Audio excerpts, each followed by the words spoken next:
We were in this room. It's freezing cold. It's a new podium. Look at that. I know. You guys are trying to hide me behind it. It's not very Freezing cold today. Oh, come on. Permission. I know. Good morning, everyone. Thank you so much for coming. Let's start off by the deranged Democrats are living in a distorted reality. Over the weekend, the minority leader told CNN, and I quote, "President Trump is not focused on solving the problems of everyday Americans." I can't believe the minority leader would say this, but he did. The irony about the minority leader's comments is President Trump is solving the problems of everyday Americans. For example, the comment comes after Democrats voted against securing our border and making our communities safe. Meanwhile, President Trump has secured our borders. He has only been in office for less than 2 months.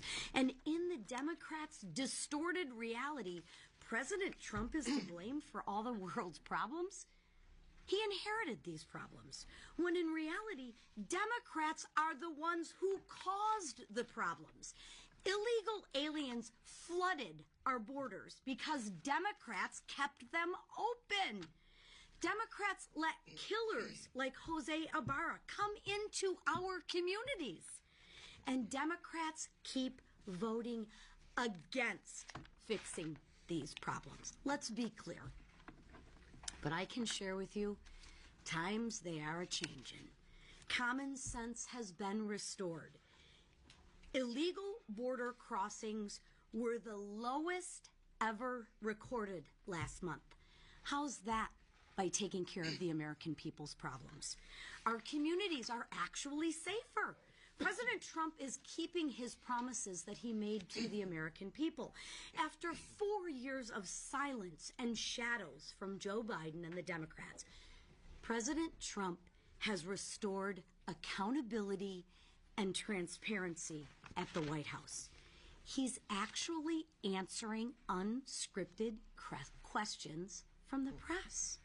Americans actually see the president working for them daily. This is a stark contrast from the past 4 years. And Americans are actually excited. President Trump is turning our country around. He is reversing the damage caused by Joe Biden, Kamala Harris, and the deranged Democrats. I expect Americans will notice the new direction of the nation when we hear from our commander-in-chief this evening. In his first joint address since returning to the White House, President Trump's message to the American people will be clear. America is back. There's no doubt about that. Thanks to President Trump's, America is strong again. Terrorists are actually on notice. Our enemies and adversaries actually fear and respect us again, especially our allies. America will no longer be taken advantage of. This was made clear in the Oval Office on Friday. So let's be clear. The war in Ukraine started while Joe Biden was president. I just got to remind everyone of those facts. And President Trump is the president that's actually trying to end it. So one president starts the war, the other president actually tries to end the war. He inherited this mess from Biden. I know the Democrats want you to forget about that, but every once in a while we have to reset that playing field and remind people. In less than 2 months, President Trump has restored peace through strength and turned the page on Biden's blunders on the world stage. But that's just one of his many accomplishments.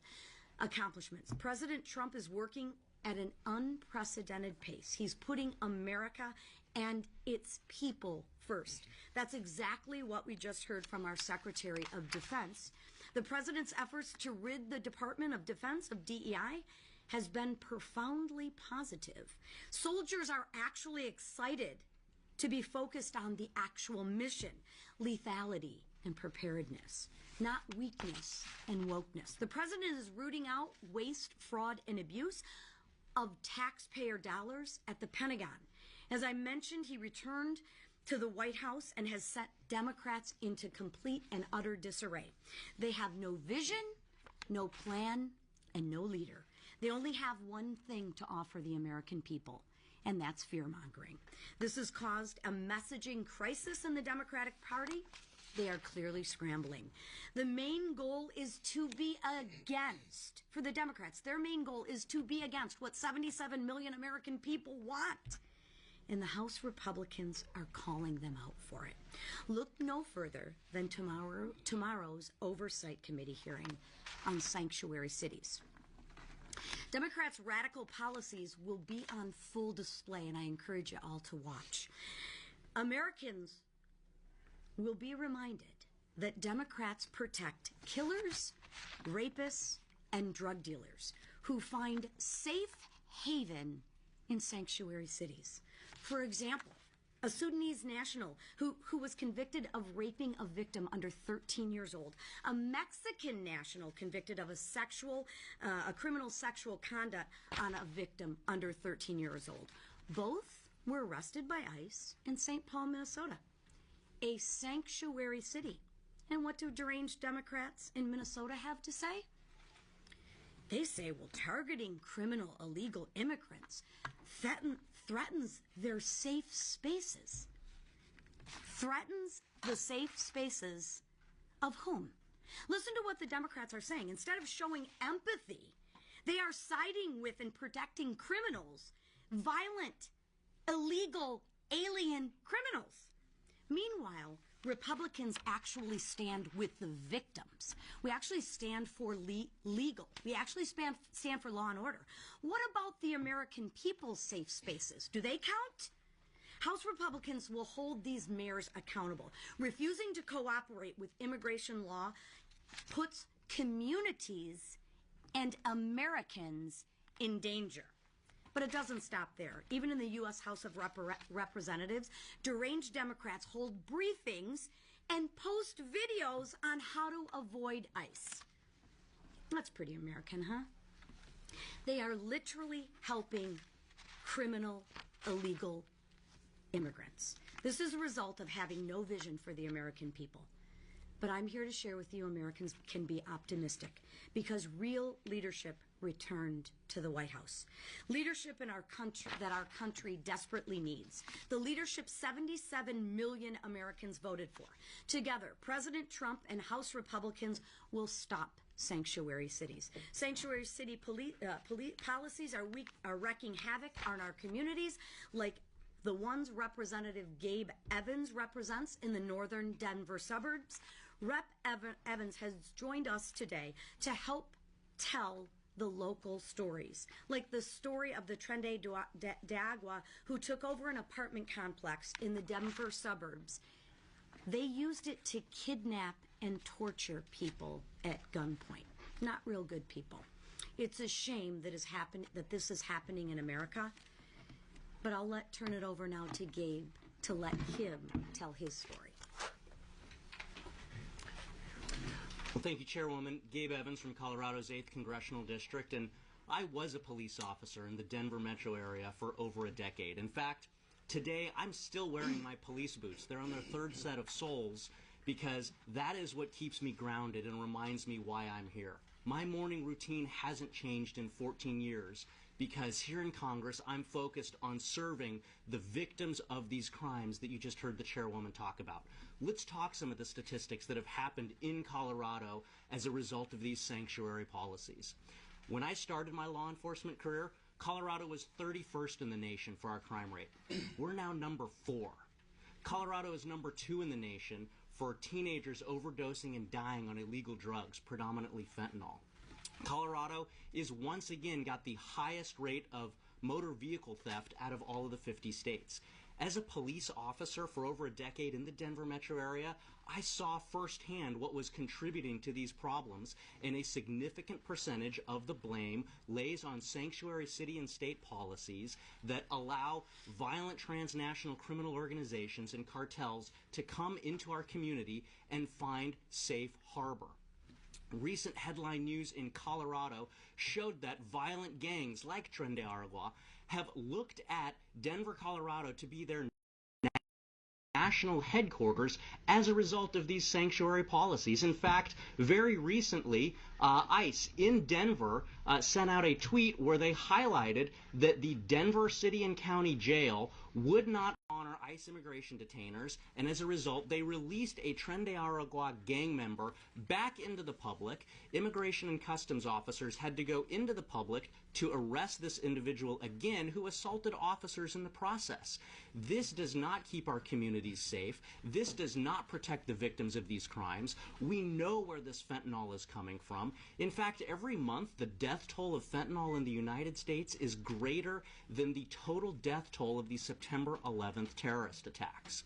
And so with the designation of these cartels as terrorist organizations, it's incumbent that sanctuary cities and states get on board with the program and focus on protecting their communities and focus on allowing law enforcement to be able to work with their federal counterparts to be able to degrade and disrupt these criminal organizations that are operating in our communities and peddling poison by using immigration laws to be able to get these violent cartels, get these violent traffickers of people out of our community by using immigration laws and by being able to use that partnership with the federal law enforcement apparatus. And so tomorrow in the hearing, we are going to highlight how these sanctuary city and state policies fail public safety, make America less safe, and why we need to continue to pave the path forward to build those safe communities that we all deserve. I am of Hispanic descent, and so I can speak particularly to the fact that this is something that is critically important to the Hispanic communities. Hispanic communities critically want safe places to be able to raise the next generation here in the United States of America, and tomorrow we're going to highlight how we get these policies in sanctuary cities and states reversed to give that safe future for all Americans, particularly in places like Colorado and Denver. Thank you so much. That's it.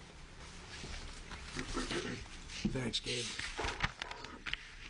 Tonight, President Trump will address Congress and the American people to highlight his historic actions and bold vision to renew the American dream. I have no doubt it's going to be big. The president's first 43 days in office can be summed up in 4 words: promises made, promises kept. From bringing back American manufacturing with over $1.7 trillion in new investments, to saving taxpayers billions by rooting out waste, fraud, and abuse in the federal government, to reestablishing peace through strength and America's position on the world stage, to paving the way for our country to achieve energy independence once again, and ending the crisis at our southern border, resulting in the lowest border numbers in history, and even driving reverse migration. President Trump has delivered countless victories to celebrate tonight, and if it's a preview of what's to come, which I believe it is, America has a great 4 years to look forward to as President Trump renews the American dream and unlocks our country's golden age. Now, before I go, I want to say that I'm also looking forward to welcoming my guests for the joint address tonight in the Capitol. Minnesota House Speaker Lisa Demuth is going to join us, and hockey legends, gold medalists from 1980, Buzz Schneider and Rob McClanahan. These 3 certainly represent the best of Minnesota and the American spirit. And with that, I turn it over to our leader.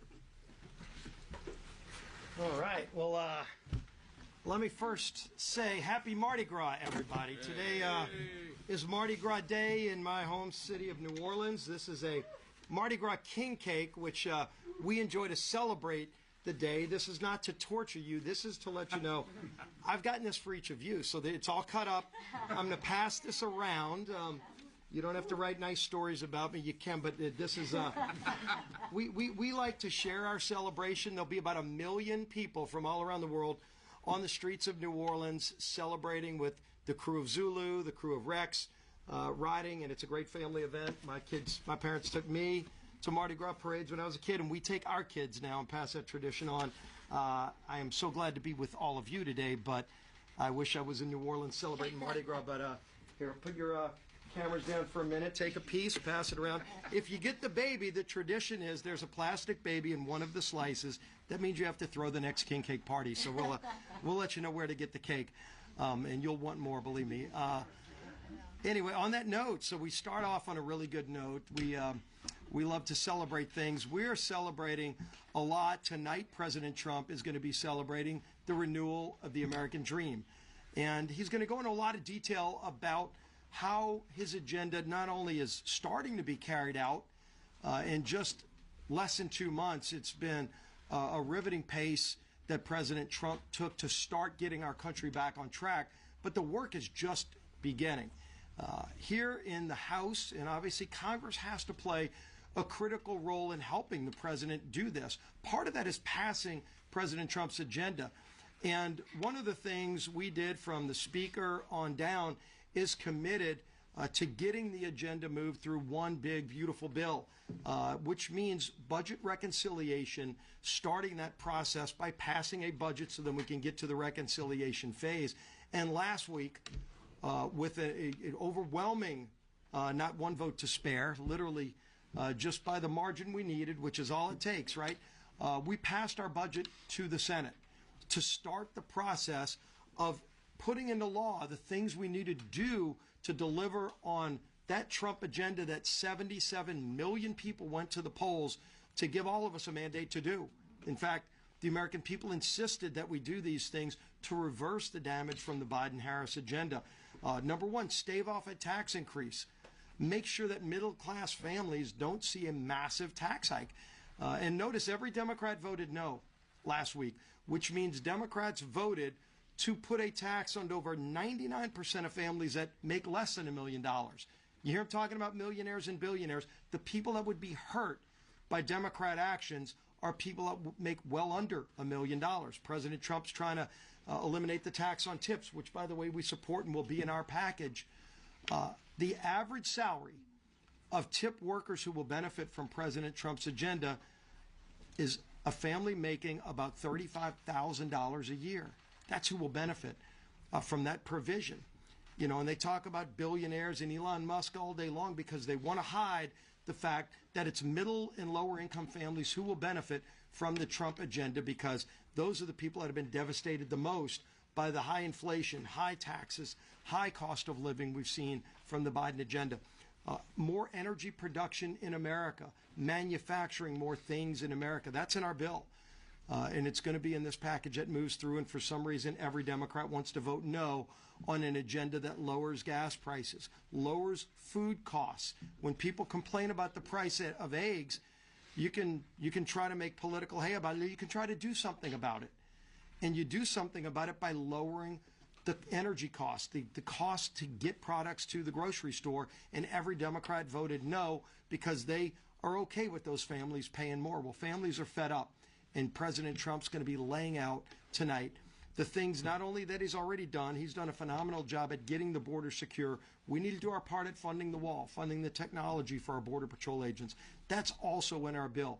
But President Trump is finally starting to bring manufacturing back to this country. The whip talked about almost $2 trillion in private investment that's already being announced by some major companies, some major American companies, some countries and foreign nations that want to now come and build things in America because of President Trump's leadership. Leadership matters, and I think you're going to see great, strong leadership tonight in the President's State of the Union. We will be there, looking forward to it. The man sitting right behind the President, we know tonight the President's speech will not get ripped up by a Speaker of the House. Because our Speaker of the House has been leading the cause to usher in this agenda of a renewal of the American dream. Our Speaker, Mike Johnson.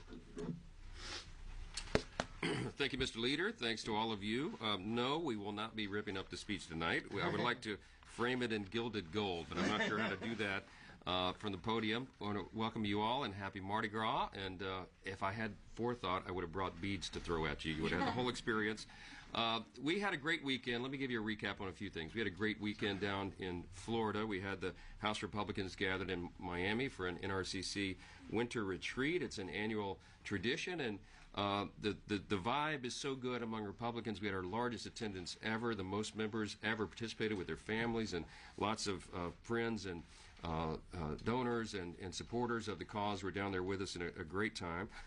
We understand that nobody really wants to talk about 2026 yet, the midterm cycle, but we are, because we are very excited about what that is going to yield. We're in very strong position to defy what is the norm. It's not traditionally expected for a new president to pick up seats in that first two-year midterm for his party, but we are going to grow the majority next year, and we have a great plan to do that. We will be riding the wave of the popularity of President Trump's policies, and he is doing some things that everybody in the country is excited about. Once all this is signed into law, the American people are going to begin to feel real relief at the pump, in their bank account, and in safer communities. This set of policies is what the president ran on, and all of us ran on, and we'll be checking the boxes along the way. Now, polling continues to show the American people are with us on the issues. In Congress, we have the highest approval rating in 4 years. Among Republicans in our party, we have the highest approval rating in over 20 years. You have to go back to August of 2005 to see similar numbers. And I think the reason for that is because we're restoring common sense. And that is the theme that the president keeps reiterating over and over. We're restoring what makes sense to the people. And this contrast between our policies and our ideas and this common sense agenda is very different than our Democrat colleagues. They are defending wasteful government spending right now.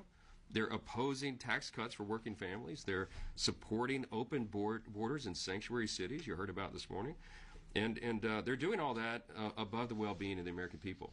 And the American people are taking note. And while House Democrats struggle to find a message that hasn't already been rejected by the American people, House Republicans are going to continue to deliver for the country. Speaking of delivering for the American people, President Trump makes his triumphant return, of course, tonight, as was mentioned. It's 5 years after his last State of the Union address.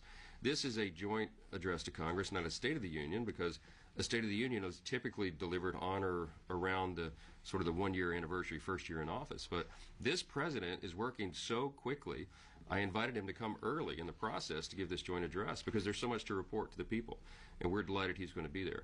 If he just stood at the Speaker's rostrum and read off all his list of accomplishments since January 20th, we'd be there all night. I don't expect it will go that long. He's going to give a truncated version of this.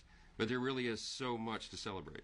The president has already notched impressive lists of wins in so many categories. Here's a few. Securing the border so well that border crossings have hit an historic low. Deporting criminal illegal aliens. Taking on the cartels directly. Standing up to terrorists. Bringing hostages back home. Working to secure peace around the globe.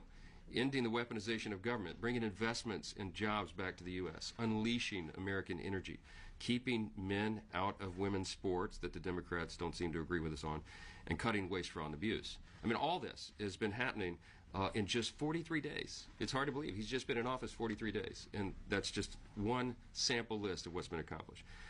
It is, as our whip said, promises made, promises kept, and we're going to keep that going, and he's just getting started. So we look forward to hearing more about his vision for the future tonight, and we will continue to work with him hand in hand to deliver and implement the America First agenda and renew the American dream, which is what will be the subject of his discussion tonight. So with that, I'll take a few questions, and we'll go. Yes? Thank you, Mr. Speaker.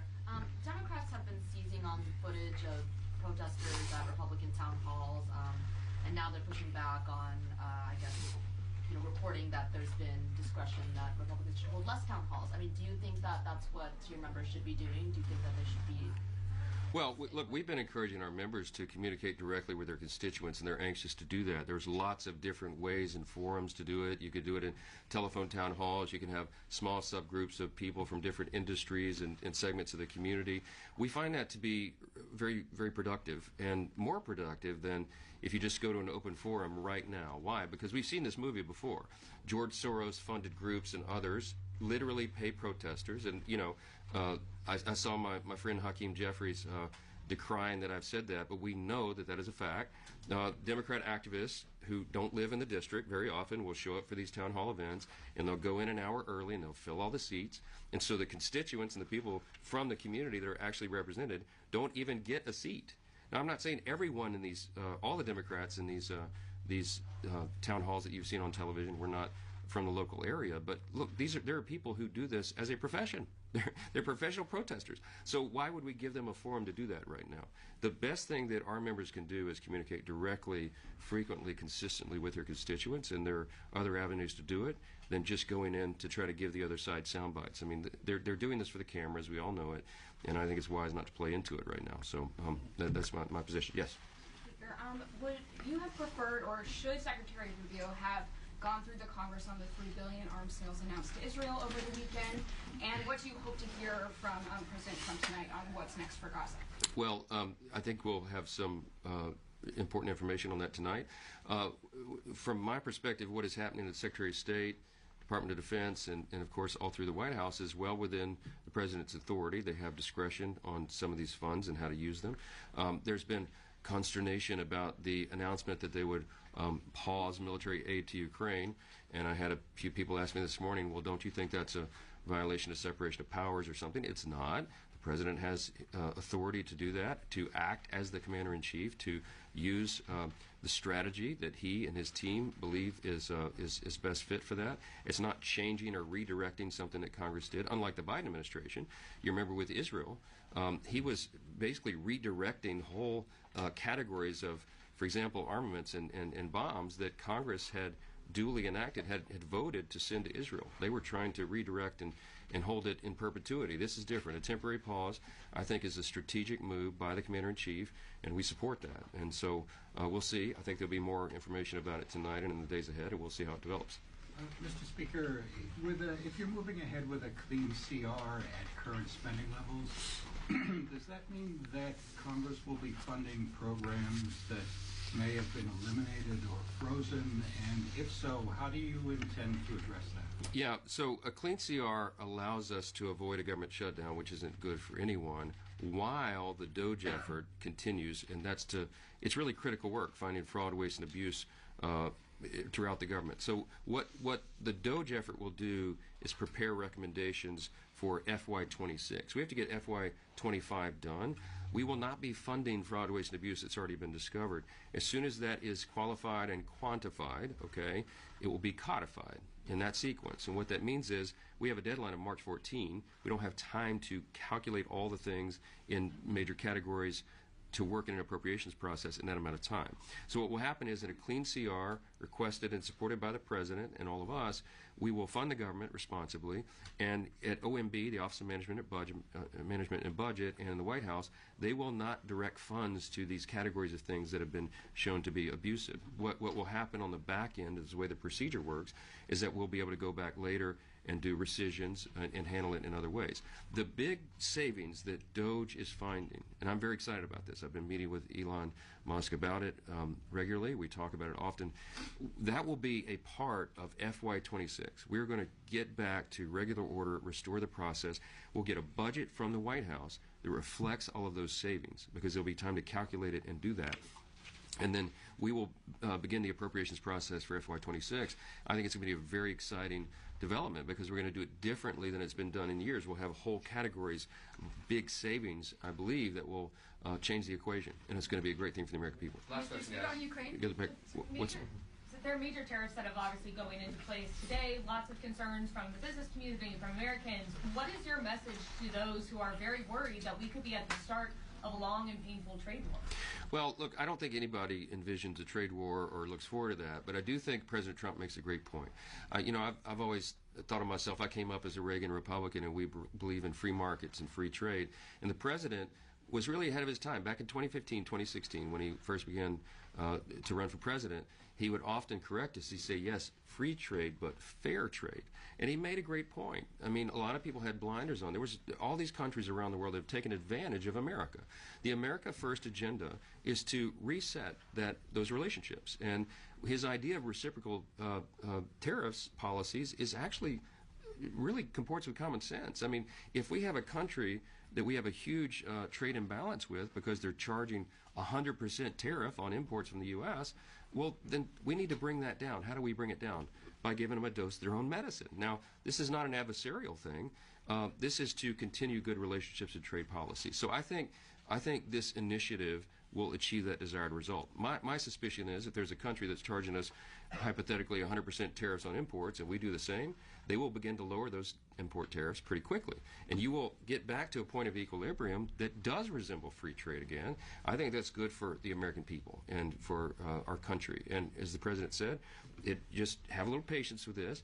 Let it play out, see how it develops, and I think at the end of the day, America's going to be better off. American consumers, American families, and all of us as a nation and as a people. So we support it, and we'll see what happens, and thank you all for being here this morning. Thank you. Greg, can I ask, we cut off funding, we cut off AIDS right now at war. Well, I just addressed it. So it's a temporary pause, and it is to do a reset. I am heartened by the development that President Zelensky has indicated that he does want to do this deal after all in the mental rights. I certainly encourage that to happen, and he needs to come and make right what happened last week, the shocking developments in the Oval Office. And if he does that, I think this is the win-win-win scenario for everybody involved. I think it's the best deal that could be offered, and it will assist the Ukrainian people. So I encourage him to do that. Thank you. A nice, Mardi Gras colors. That was great, and great tie.